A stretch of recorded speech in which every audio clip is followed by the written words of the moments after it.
right afterwards, so I'm not going to thank the PTSO at this point and all our wonderful volunteers. I will in a little while, but I'm going to thank our presenters in advance. Looking forward to these presentations this morning. And of course, Jill, who is our PTSO president for this year, the next 10 years. Okay, one year at a time. With that,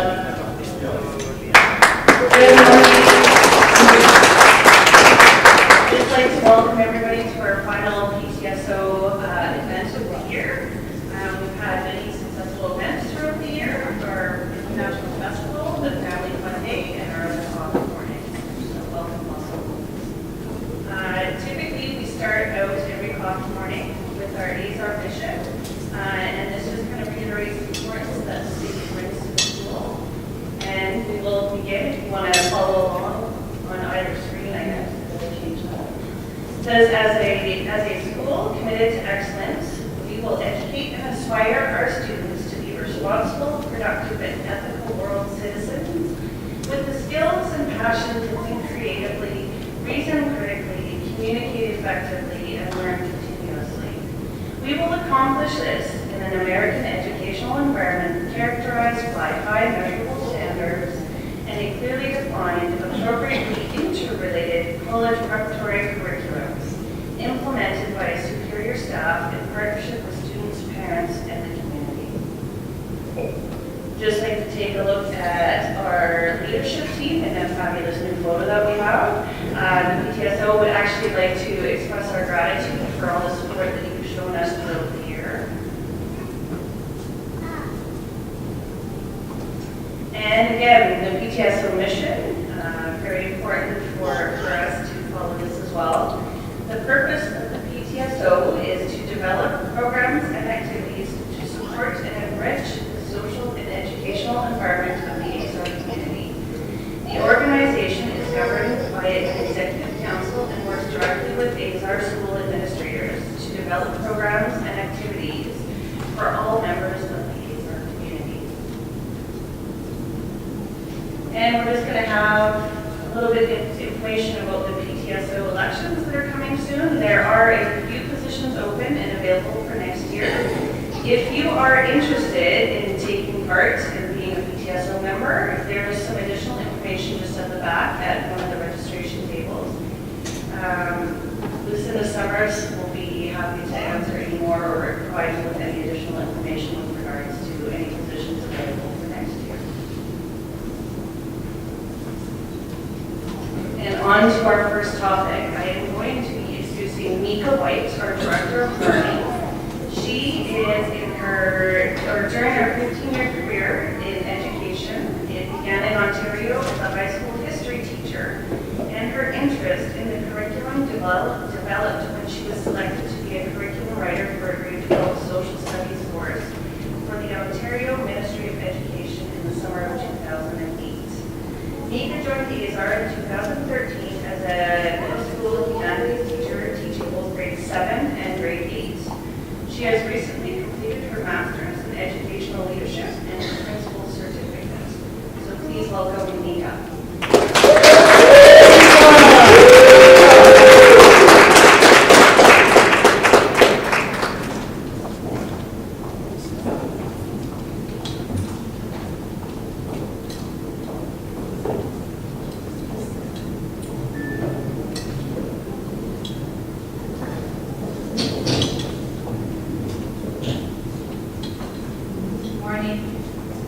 Thank you, Jill, for that introduction.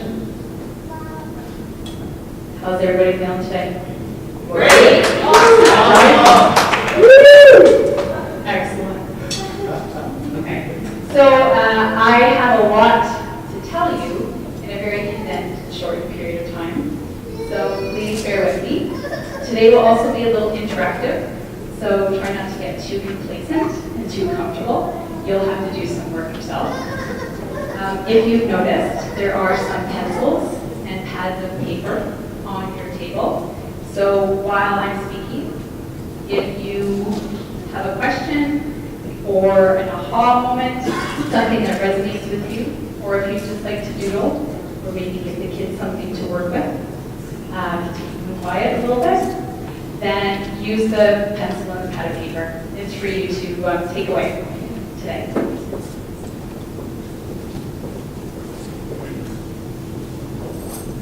Two different screens here, so you'll have to bear with me for a moment to get it working. Okay. So by the end of today, I want you to know the three main components of drive, how to foster and support growth mindset in your children, and have some practical takeaways that you can use to tap into drive and motivation in your children.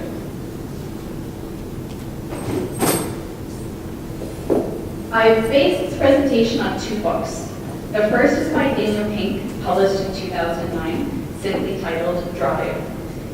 While he was doing some research, he realized that there's a huge disconnect between what human behavioral psychologists know about human behavior and what motivates us, and what businesses do. And if business talked to the human behavioral psychologists, businesses would run more efficiently, people would be happier, and the businesses would succeed. Carol Dweck wrote Mindset, the New Psychology of Success in 2006, and many of the pieces of information that Carol Dweck shared in this book were also shared in Daniel Pink's Drive. Carol Dweck is a professor at Stanford University. She teaches courses in personality and social development and motivation.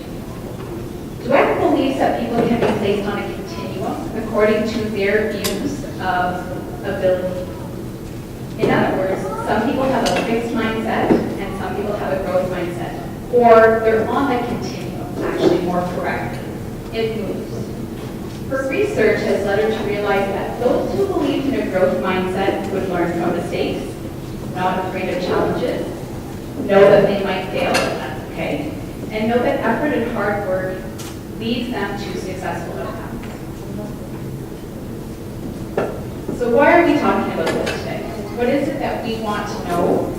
What is it that we want to know as parents? And what is it that we want to know as educators for our students today? So that's what we're going to start talking about. This was not that long ago in human history, but this was the workplace, circa 1920s, 1930s, in a Western developed country, North America, England, Germany.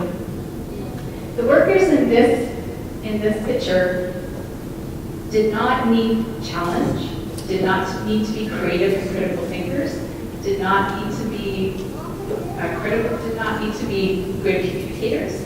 They simply needed to go into work and do their job. It was rote memorization. It was continually doing the same thing over and over and over again. But factory workers at this time period were wondering how to motivate their workers. And that was simple. Reward good behavior and punish bad behavior. So, for instance, workers that show up on time, do their work at the assembly line, meet their quota, maybe they get a little bit of a bonus. Remember, this is before labor laws, so that's an if. Punishments, being late. This is where this is from. Don't be late. Because you held up the assembly line. So these ideas were simple for factory owners. How to motivate their workers. This was easy. Just reward good behavior and punish bad behavior. Let's jump ahead to today. This is kind of a workplace that exists in our world.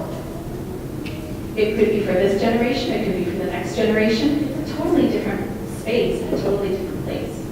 And so our children are going to work in something like this. And it has all of those skills that AZAR's mission has. These people in this workspace think creatively, they think critically, they communicate effectively, and they learn continuously. There is no rote memorization. There is no rewards and punishments. It is individual intrinsic motivation that makes these people in this workplace successful. So there's two glaring differences between the previous work model and this work model. So Daniel Pink started to wonder, how did motivation change from the factory, that 2.0 model? Originally there was a 1.0 model where it was simply survival. You were motivated because you needed to farm, because you needed to eat. motivated because you needed to hunt, because you needed to eat. Then in the industrial model, you were rewarded for work with payment. But after World War II, something changed. People were working because they liked it. That means, what was that motivation? What did that look like? So here's where you have to do a little bit of work. This is what we call think, pair, share. So the question that I have for you is, think about a time when your parents used an if-then reward. If you cleaned your room, you got a chocolate bar for her. Alternatively, you could think of a time where you have used this with your children. I'm guilty. If you take out the garbage, you can have ice cream. So I want you to think about a time when this has happened with you, either as a child yourself or you've already done this with your child, and talk about the strengths of that approach and the drawbacks of that approach. And I might ask people to share, so be prepared. So think, turn and talk with someone close to you, talk about your experience, share your experience, and I might ask someone in the audience to share their ideas. Go ahead.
Lovely lady here. I want her to tell us her story.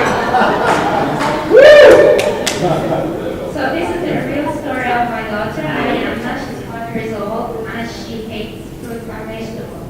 So we started telling her, Ariana, if you eat a little piece of broccoli or a little piece of carrot, Barbie. In the beginning, it was working. At a certain point, Ariana said, Mommy, you know, I've got everything. I don't need your toys. I don't need gifts. I'm okay with food. Give me broccoli. I'm doing fine. So she's not eating. I didn't win, and it didn't work. It didn't work. Couldn't have asked for a better story. As a teacher, when you plan lessons, you're always hoping to get the result that you want, and I did, so thank you. That's what Daniel Pink has found with these if-then rewards are very limiting. They work in some instances. So your daughter did eat broccoli, right? She did eat those pieces of fruit only at the beginning because it's limiting. So Daniel Pink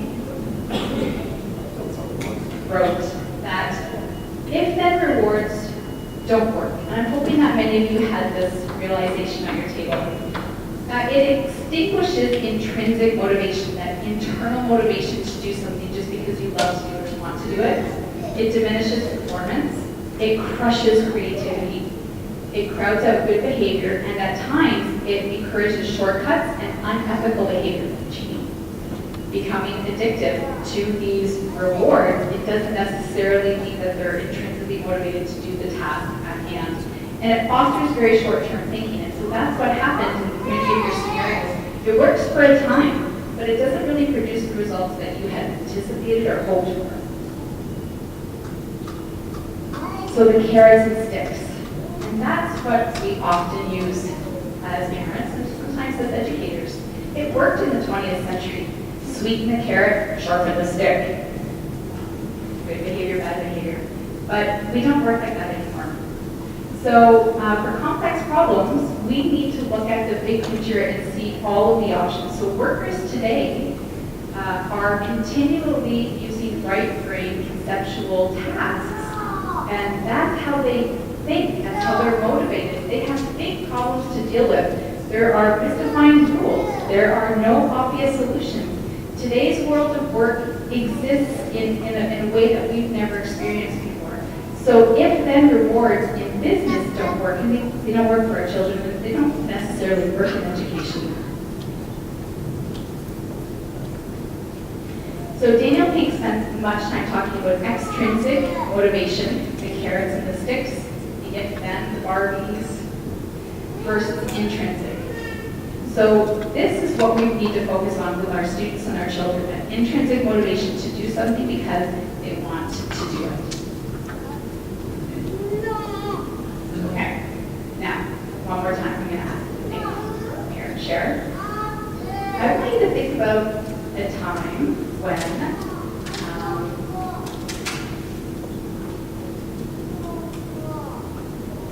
when you were in that zone. You had that drive. You were motivated. What was it for? Why did you choose that particular task? What did you learn from that experience? So think again, the time when you had it. This is it. I'm going to do it, and you accomplished it. What was it for? Why did you choose that particular task, and what did you learn from that experience? Give us a couple minutes to talk about that.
Yes, I took every day for 10 years. And you were 10 years old and you ignored everything. Okay, I need to interrupt the conversation again, and I know we have some great stories to share. And I had lunch at my table again, where someone shared a story which was exactly the answers that I was looking for.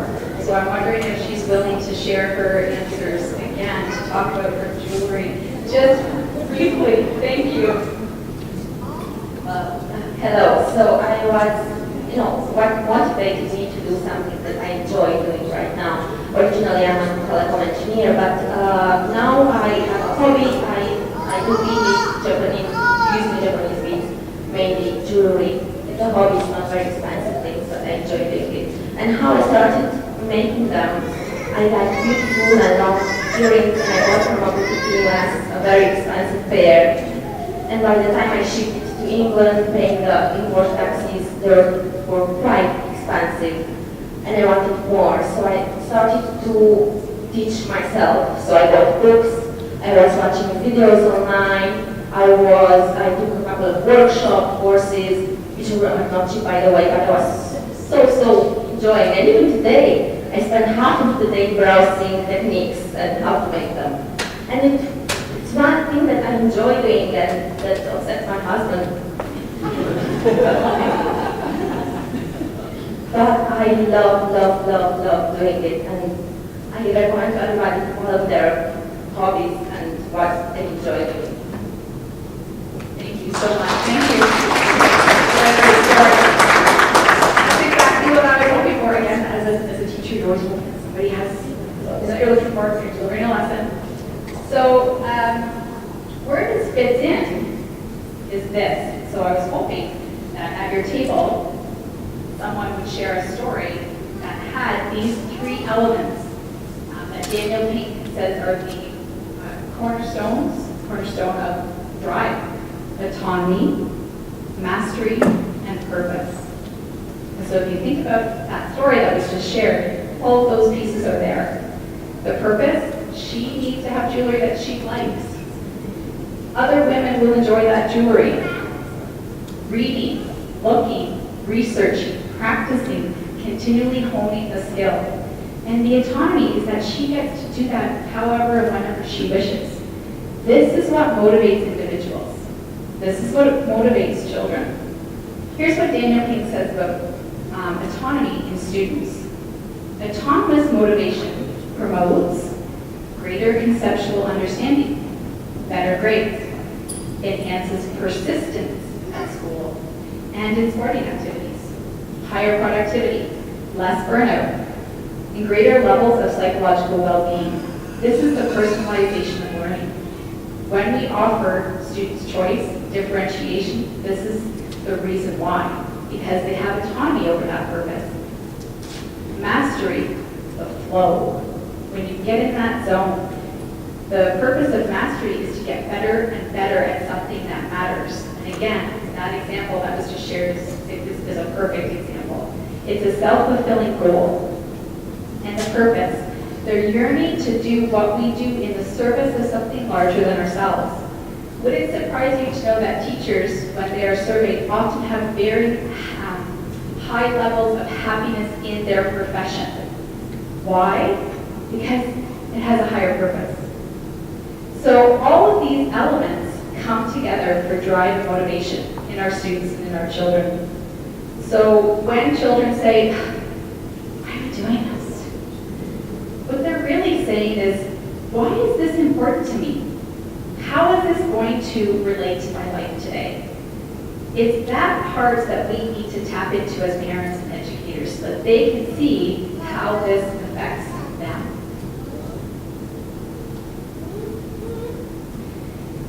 Now I'm going to move into Carol Dweck's research a little bit. In the last 25, 30 years, there's been an explosion in brain research, and a term has been used over and over again, that's neuroplasticity.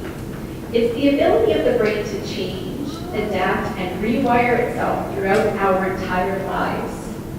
Students need to realize that intelligence is constantly changing based on effort, persistence, and motivation.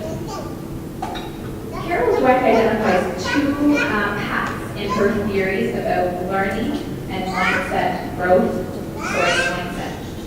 mindset and fixed mindset. One of these paths leads to mastery, and the others does not. For instance, Dweck says goals come in two varieties, performance goals and learning goals. Getting an A in French is a performance goal, but being able to speak French is a learning goal. Both goals are entirely normal and pretty much universal, and both can fuel achievement, but only one leads to mastery. This is what we are striving for in our students and our children.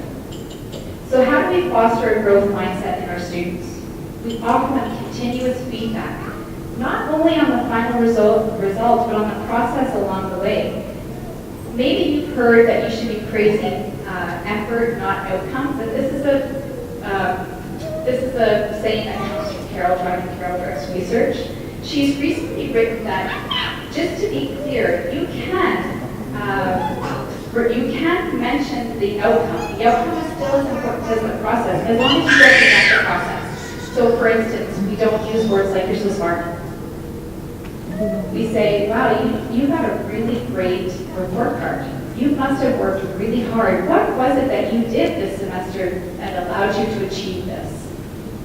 It's a difference, and you want students to continue to think about their process. So we at AZAR have student tracking tools, so that students are continually looking at where they are, measuring where they are, measuring where they need to go.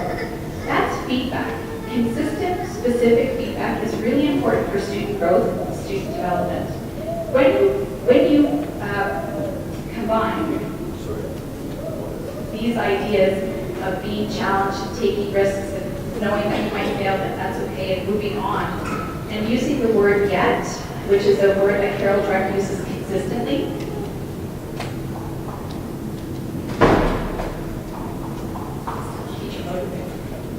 That is a way for you to phrase words with your children. You're not good at French yet, but your brain's growing, your brain's developing. You will get it. Let's talk about setting some goals, how we'll get there, how can I help you, how can your teacher help you, how can your peers help you. Let's talk about this. What's working and what's not working for you. Now, in Daniel Pink's book, he had a small section for top 10 ideas to help parents with motivation. So I'm going to share 7 of them with you today, and then that'll leave you. The first is homework. He says, are we actually promoting compliance or engagement? Is homework for the sake of homework really what we want our children to be doing just because it promotes compliance, because it is a task that should be completed? Should we stop wasting our kids' time and have purposeful practice, meaningful exercises? With a little thought and a little effort, we can turn homework into home learning.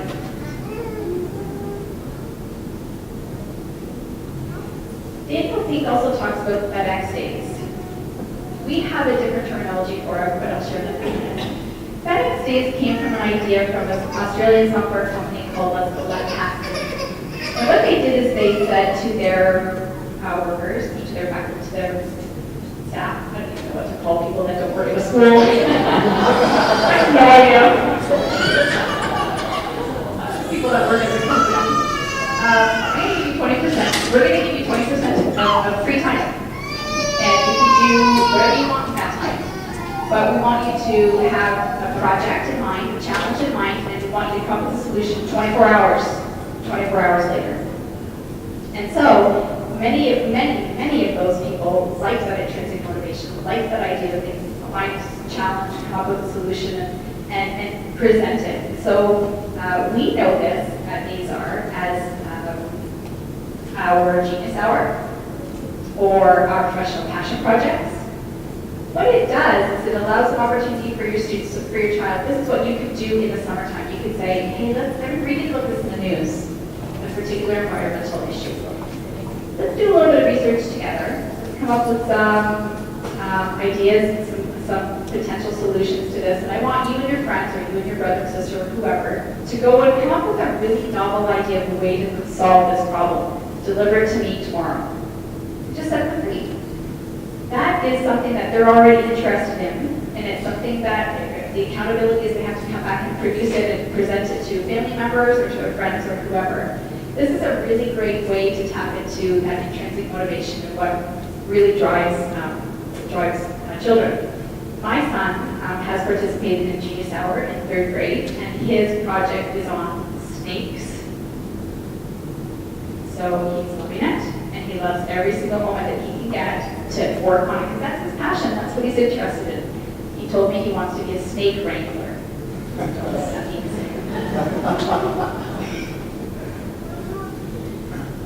Okay, the next is the do-it-yourself report card. So Daniel Pink says report cards reward compliance, but they don't, that's traditional report cards, reward compliance don't really have much to do with learning. So those students that don't measure up on a traditional report card, A and B, they sometimes see themselves as failures and they just give up and they don't want to continue learning, so they figure, what's the point? But report cards are not prizes. They're not a potential prize. It's actually a way for teachers to offer specific feedback to students, and that's why we have standards-based report cards. It offers specific feedback to students on where they are right now and how to improve. So you can do this as well. At the beginning of a semester, at the beginning of a school year, you can sit down with your son or daughter, say, what are your goals this year? What is it that you want to do in your learning? Write them down, and talk about the ways that you will get to those goals. Then, at the end of that semester or trimester or year, talk about it with your student, with your son or daughter. What worked? What didn't work? Did you achieve your goals? What process did you use? And ask them to reflect on it.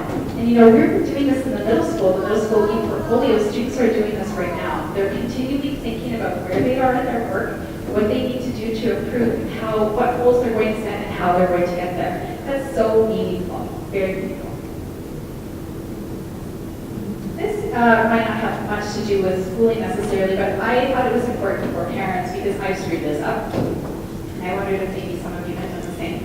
Daniel Pink says, give your kids an allowance and chores, but don't combine them. Chores are good for kids, it teaches them responsibility.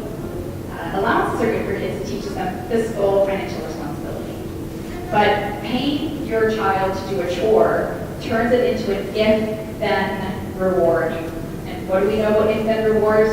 They don't work. Right? It doesn't do it exactly. So all of a sudden, the task that they were so eager to do for the first few, the big chart of all the stars, and that was another story that was shared, and it's working. And then as soon as if you lay off a little bit and it falls by the wayside, it just doesn't go anywhere. It's not really teaching your children what you want them to learn, which is they're part of the family, they need some responsibility, they need to be part of the family, so they need to unload the groceries, they need to take the garbage, they need to make their bed, whatever.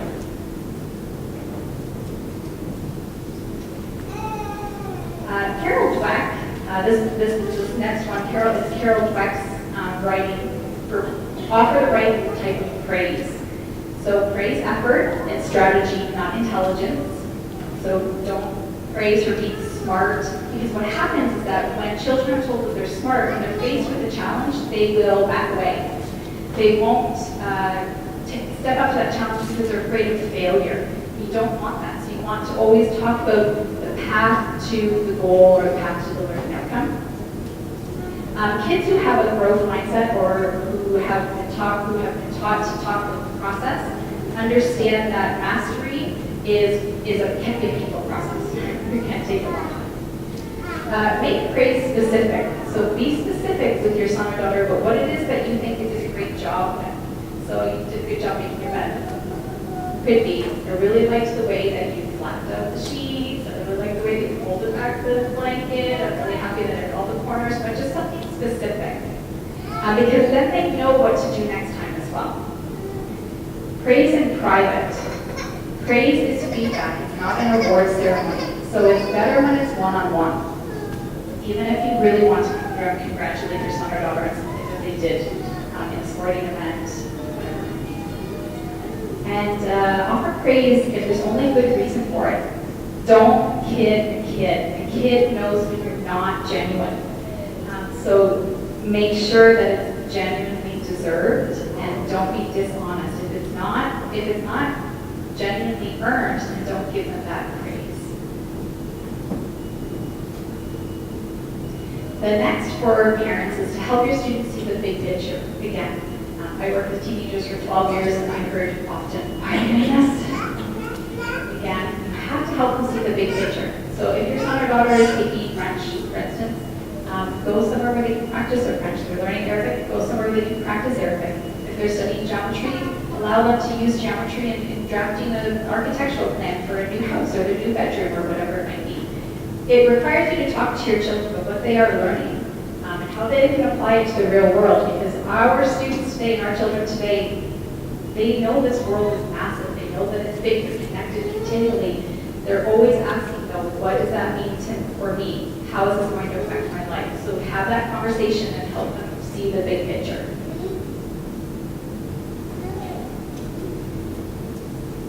Turn students into teachers. Have your child teach you something. So those of you that were able to attend UB Community Day, this was a central component of UB Community Day. Your son or daughter taught you something. And that's really important because they're an expert in their learning. They're an expert in their particular topic. You might be an expert in soccer or football, whatever you want to call it. They can teach you. So when they teach something, then they have mastered it, and they have a purpose, and they have that drive. So you could ask your teacher, ask their teacher, hey, is it possible for, Matthew to talk a little bit about Taekwondo? He's really interested. He's doing really well at it. He would like to show someone some moves or whatever it might be. Or ask your son or daughter to teach you something that they've learned in school recently, and then they can do it to grandparents, to cousins, to brothers, whatever it might be. Just encourage them to teach.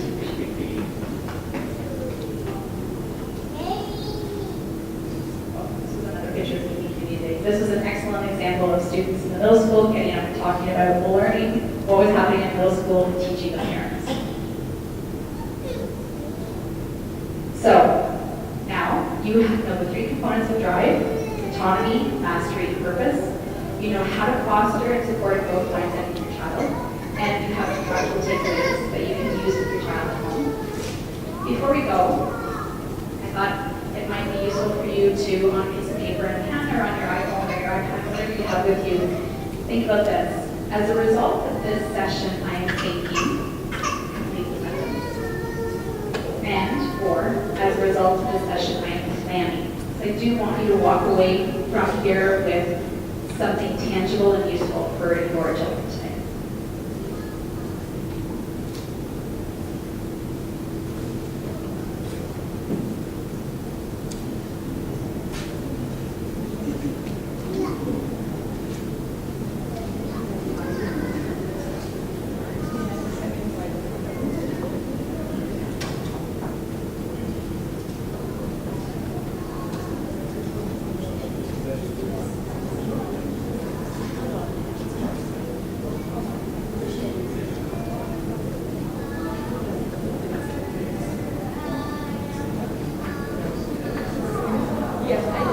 And that's it.